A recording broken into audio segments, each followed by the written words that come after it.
So here I am outside the Royal Victoria Patriotic building in London. This is where the security vetting happened for the Norwegians and many other nationals who came as refugees in World War II. I'm just going to walk around the building now and show you the building as best I can, and sorry if the camera jumps.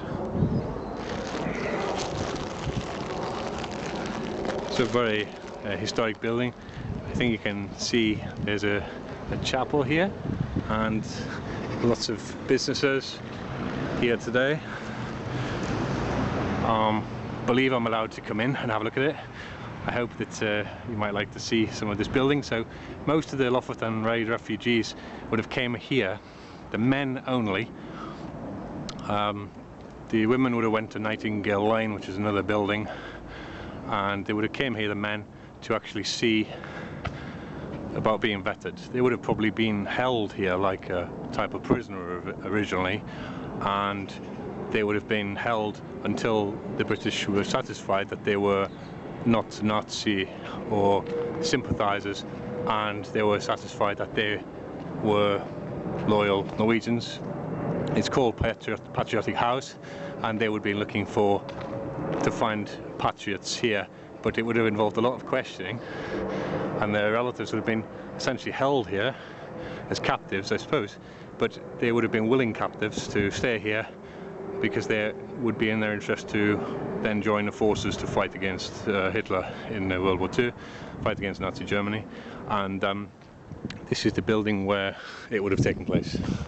So there's a beautiful chapel next door to here, and mostly this building would have been lots of rooms that would have been functioning for different security reasons, but these buildings would have essentially been places for people to stay while they're in transit, but also to be questioned by security forces. A lot of the information that they had would have come from people who came to Norway in 1940, and they would have had information already from other Norwegians who came to England in 1941. I'm going to look at this Gothic restaurant now to see if it's open. I think it might be closed, but I'm going to have a look at it and to see if I can find some information. But this is essentially, I think it might be here possibly, restaurant, maybe here. This is the courtyard of the place.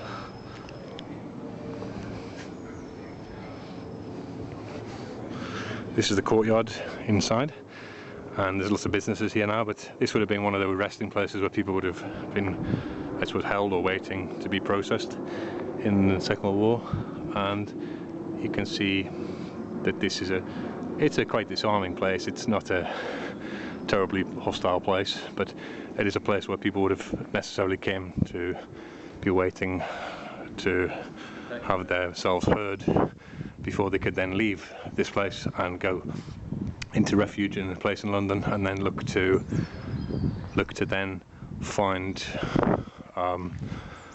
a place to stay, and then look to join the forces, as I say. I'm walking as I'm talking, so sorry about the camera moving. But this is the building, and it's an extensive building used for different things.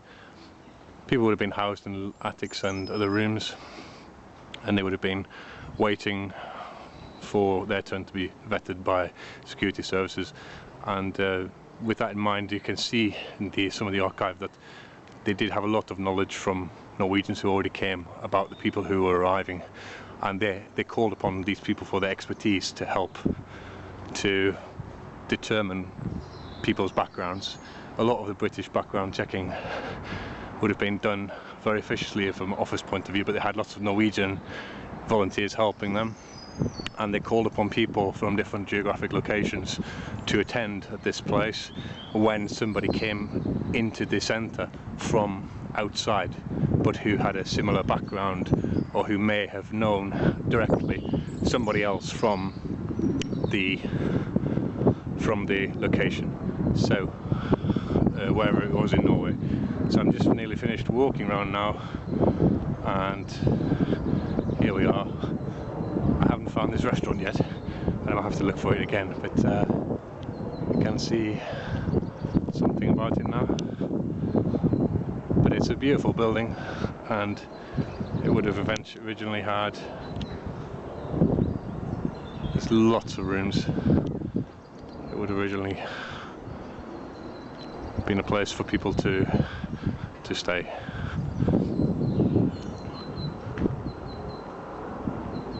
Very interesting building. It was once an asylum, and it was later the building used for military purposes. Maybe there is some school going on here.